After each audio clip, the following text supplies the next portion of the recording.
Hello students, today I am going to teach accountancy. Topic company account and chapter is issue of share.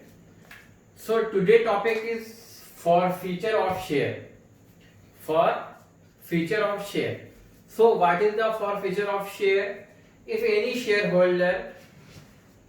shareholder fail to pay the amount due on the allotment or first call within the specific period of the director, so director maybe cancel his share. So director cancel this share. This is known as forfeiture of share. Means forfeiture of share ये है कि अगर सम share holder जो पैसे due होते हैं allotment पे और फर्स्ट कॉल में, वो पैसा देने में फेल हो जाते हैं तो डायरेक्टर उनके शेयर को कैंसिल कर देता है और जो वो पैसा दिए रहते हैं कंपनी को, कंपनी उस पैसे को अपने पास फॉरफिट कर लेती है, मतलब रख लेती है. तो this is known as forfeiture of share. For इसको एक एग्जांपल से समझते हैं कि किस तरीके से इसकी एंट्री को एडजस्ट किया जाता है. एग्जांपल है, Raj was holding 100 share, so 10 each, 10 application to allotment, but they could not pay the on first call. But could not pay on the first call ₹2. Share of Raj are forfeited. Share of Raj forfeited.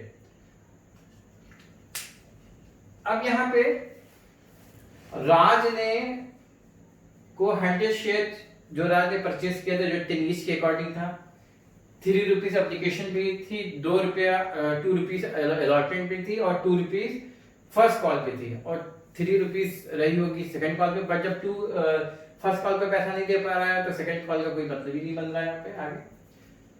तो राज was holding 100 share था. अब इसकी entry कैसे होगी? Entry first call के बाद question में forfeiture की एंट्री किया जाएगा. एंट्री होगी share capital account debit, share capital account debit. So 100 multiply by 7, 100 multiply by 7.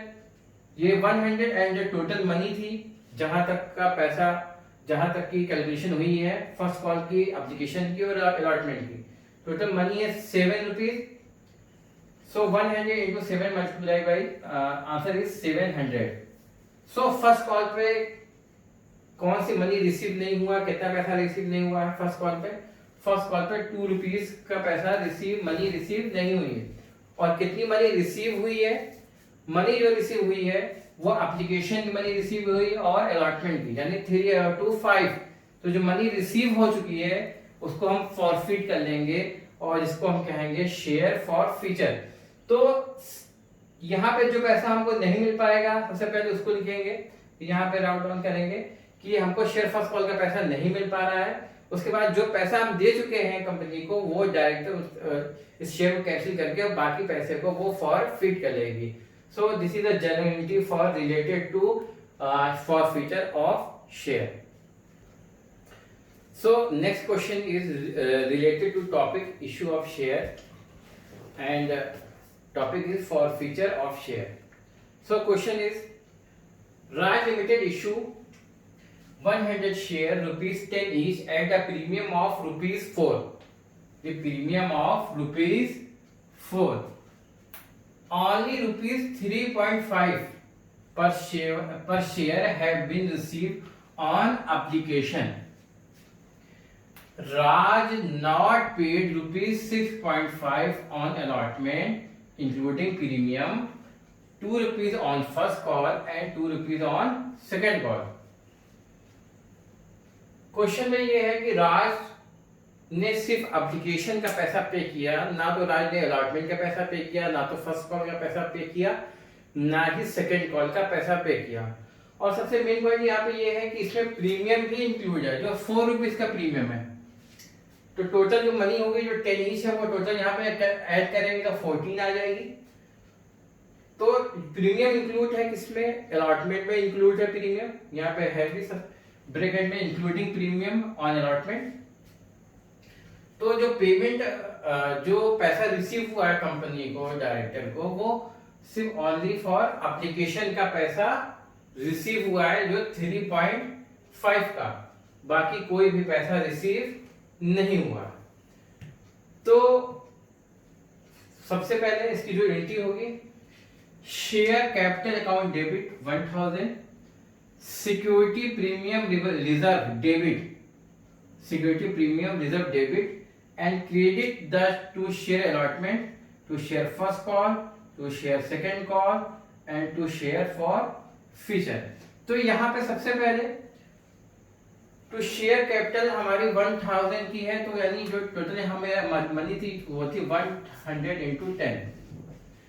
Premium कितना इंक्लूड था अलॉटमेंट में, अगर प्रीमियम का पैसा हमको रिसीव नहीं हो पा रहा, यानी प्रीमियम यानी अलॉटमेंट पे ही अगर अलॉटमेंट का पैसा अगर शेयर होल्डर नहीं दे पा रहा, उसमें प्रीमियम इंक्लूड था, तो प्रीमियम को भी डेबिट किया जाएगा। अगर प्रीमियम का पैसा मिल चुका होता, अगर फर्स्ट कॉल पे अगर शेयर होल्डर फर्स्ट कॉल पे पैसा पे नहीं कर पाता, तो यहाँ पे सिक्योरिटी प्रीमियम एंट्री को डेबिट पे करने की कोई भी यहाँ पे रिक्वायरमेंट नहीं थी। बट यहाँ पे अलॉटमेंट में जो हमारी प्रीमियम इंक्लूड था, उसका पैसा अलॉटमेंट का ही पैसा नहीं मिल पा रहा है, इस वजह से सिक्योरिटी प्रीमियम को यहाँ पे डेबिट में लिखा गया। तो प्रीमियम हमारा जो था वो कितना था, प्रीमियम हमारा था 4 रुपीज का, तो उसको भी डेबिट कर दिया क्योंकि ये पैसा हमको नहीं मिला अभी। और कौन सा पैसा नहीं मिला आपको, शेयर अलॉटमेंट का। अलॉटमेंट मनी हमारी कितनी थी, 6.5 की थी, तो 6.5 multiply by 100 650। Share first call की मनी हमारी 2 रुपीज थी, तो 100 मल्टीप्लाई बाई 200 हो गया यहाँ पे।